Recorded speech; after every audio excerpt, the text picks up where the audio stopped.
अभी everything is inspired by the west.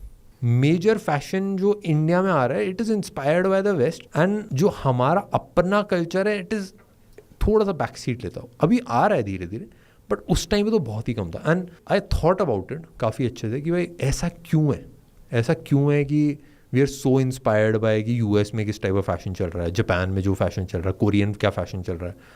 And मेरे को लगा कि यार India has always been a culture वाला नेशन जहाँ पे हमने आर्ट्स एंड क्राफ्ट्स एंड सारी चीज़ें, एंड पूरा दुनिया हमारी आर्ट्स एंड क्राफ्ट से भर रखा है. मतलब even if you go to Europe you would find architecture जो इंडिया से इंस्पायर्ड है. यूएस में भी काफ़ी सारे कारपेट्स एंड बिल्डिंग्स एंड सारी चीज़ें इंडियन आर्किटेक्चर पे इंस्पायर्ड हैं. बहुत सारा जो हमने जो फंक्शनली चीज़ें भी बिल्ड करी है ना, जैसे एक there was a study about whales. did I share it in the last video podcast? No. So there is this You spoke about the pillars and the vibration. yeah, so there is this a reel that I'll share. उसमें ऐसा है कि India में designs were not just to look beautiful, designs were functional. ऐसा नहीं कि like all over the world अभी जो designs हैं they're like they look nice, but India में it was beautiful and functional at the same time. जैसे if you there are wells in India, those wells are created on the vibrations of sound. So जब उसमें water fill होता है तो it amplifies the energy of that area.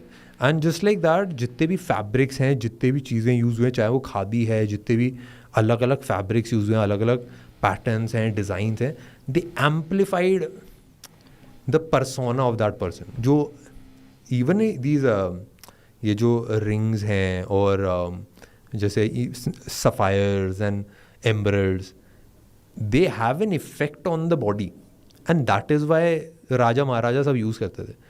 All of these elements, कौन से metals को कहाँ पे पहनना है, कौन से कलर्स को कहाँ पे दिखाना है, it was very functional and eight the same time it looked very very beautiful. तो I kind of want to bring that culture back, bring that वो सारी चीज़ें back, and I am very interested in all of that. But ऐसा है कि लोगों को अगर पिज़्ज़ा पसंद है ना तो अब डायरेक्ट उनको आप कुछ अलग से ऐसा दोगे ना, तो राज कचौड़ी दोगे तो शायद वो चिकन टिक्का मसाला वाला पिज़्ज़ा पहले देना पड़ेगा. हाँ, तो फिर वो I feel that it has to be step by step. एकदम से ऐसा नहीं हुआ कि आज टी शर्ट और पजामा बंदा ने पहना और कल वो धोती पहनने लगेगा, या फिर कल वो एकदम ही एम्ब्रॉयडर्ड पूरा वो पहनने लगेगा. But I want the goal is to bring that vibe back, वो सारी चीज़ें बैक, एंड मतलब नॉट जस्ट पुराने designs back, but to create a culture of functional designs and functional innovation. तो अभी ऐसा है कि काफ़ी सारी चीज़ें are just there because it looks beautiful, but वो फंक्शनली भी डिज़ाइन करके उसको. तो आई तो इमेजिन माई सेल्फ, अगर मैं उसको पूछे कि फ्यूचर में कैसा होगा ओवरलेस, आई imagine us creating timeless pieces. उसमें हम क्रिस्टल्स, मेटल्स, सारी चीज़ें यूज़ कर रहे हैं कपड़ों के अंदर, and it is a luxury brand that is functionally powerful. Like if you wear it, it makes you feel powerful. Like there's emeralds, there's sapphires, there's quartz, अलग-अलग crystals हैं, अलग-अलग metals हैं that serve a functional purpose. क्योंकि अभी जितने designs हैं, you look at any luxury brand, it is not functional. LV is not functional. It just looks nice. हमारा जो culture है, it was always based on function and it looked beautiful at the same time. जो temples हैं, they were built on sound की vibrations. But at the same time it looked very beautiful, it looked so interesting, and ज़्यादातर लोगों को पता नहीं है सारी चीज़ें. तो I think there is a lot of scope for innovation, and I think innovation के लिए पीछे भी देखना पड़ता है. तो that is why we started this brand, and we hope we can do beautiful things. But of course धंधा भी चला मेंस वेयर में स्पेसिफिकली इंडिया तो चलो ठीक है. If you see women's wear, like women still wear sari regular basis पे, but men's wear में क्या हुआ, लाइक आफ्टर इंडस्ट्रीज केम, जब लोग काम करना स्टार्ट किए ना, द फंक्शनैलिटी वाला जो फैक्टर है, वो किसने सॉल्व नहीं किया क्या? Went away. क्योंकि women still after you know बाद में वो बाहर निकली काम कर रही हैं तो दे स्टिल हैव दैट की साड़ी पहन के they are comfortable to work. But man like हमें धोती पहनना नहीं आता, मुझे नहीं आता. But then this is something कि वो वेरी बेसिक स्किल कि हर लड़की को मोस्टली साड़ी पहनना आता है बट हर लड़के को आज धोती पहनना नहीं आता, which is something very rooted to our culture कि हम लोग नहीं पहन सकते. बट वो है कि हमने वो फंक्शनैलिटी वाली प्रॉब्लम डिज़ाइन से सॉल्व नहीं की कि how to make dhoti functional every day. कि लोग काम करने जा रहे हैं, उसका पहनने का हैसल कैसे कम कर सकते हैं, उसका टाइंग अप कैसे कम कर सकते हैं. आई थिंक ऑल्सो बिकॉज जैसे ही वो वेस्ट वाला कल्चर इन्फ्लुएंस होने लगा, I don't think people started looking at dhoti is cool. I think dhoti is something that people don't look at it as it's cool. But maybe now when people bring back all those ideas, when it becomes a hype culture, like ki when it's a hype culture saying ki this is supposed to be cool, then it becomes cool. That is what I feel. For example, I'll just share an example. When I joined Overlays, we did a 2022 collection, right? And tab there were a lot of problems happening, and the only thing that I saw was people were so connected.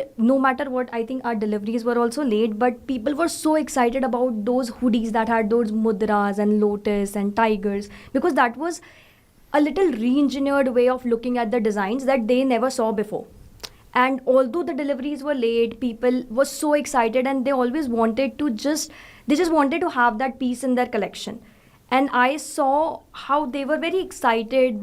They felt it was something different. And then I saw a lot of other brands as well do very similar kind of things. Yeah, I agree. There's like a wave, I think, that comes around. It's like a wave which keeps coming around, and then people realize, oh, this is how it is. The goal is like धोती पहनाना सबको गोल नहीं है मेरे हिसाब से. मतलब this is what I think. But हाँ, सब पहन सकते हैं इसे. बट मेरे हिसाब से फंक्शनली ब्यूटीफुल पीसेस बनाना जो पूरी दुनिया में बेस्ट हो, एंड लाइक एक वो जो ऐसे चीज़ें बनाना जो लाइक मेक सेंस. ठीक है, अभी ऐसा है कि fashion is nice, it looks nice, but वो फंक्शनल पर्सपेक्टिव सॉल्व नहीं करता है. Like I imagine us creating ऐसे कपड़े जो when you wear it functionally makes you powerful. Functionality what happens in fashion कि आप जब बड़े बड़े ब्रांड देखते हो, they solve functionality. Every brand you see, if आप LV का शो देख रहे हो, आप उसमें क्रेजी कपड़े देखते हो, but they always have a white T shirt. आपको दिखेगी नहीं वो, क्योंकि वो लेयर्ड अप रहेगी, बट वो स्टोर्स में रहेंगी. So they solve the functionality वाला problem. But then in the end fashion जब ये बड़े बड़े ब्रांड्स शोकेस करते हैं ना कपड़े, तो they also sell imaginations, dreams की ऐसा कुछ हम लोग कर सकते हैं. And that is not for everyone. That is for basically जो हम लोग आपने कहा कि हमने कलर्स पहले से डिसाइड देख ली कि कैसे हो सकते हैं. दैट इज़ बेसिकली हम लोग ट्रेंड फोरकास्टिंग करते हैं बैठ के कि क्या आने वाला है, क्या चल सकता है, तो उस हिसाब से इंडस्ट्री चलती है. तो ये I like they are showcasing कि ऐसा टाइप का रेड जैकेट कुछ हम लोग कर सकते हैं तरंगी. And that is how you know पूरा इंडस्ट्री वैसे काम करता है. And that is why how everything is very much influenced with west. आप जैसे बोल रहे थे ना, ये इसलिए क्योंकि सारे बड़े बड़े डिज़ाइनर्स और डिज़ाइन हाउसेज या फिर जिनको हम लोग देखते थे ना इन मतलब कि फैक्ट्रीज, वो सारे वेस्ट ही थे अब तक सारे वेस्ट में ही they are big brands. India में they are big brands but सारे वेडिंग मार्केट के. सो हमारे पास जब रेफरेंस ही वेस्ट है तो जो हम लोग जो जिस चीज़ का रेफरेंस लेंगे चीज़ें भी तो वैसे ही बनेंगी. तो दैट इज़ वाई वो इंडियननेस कहीं ना कहीं छूट गया.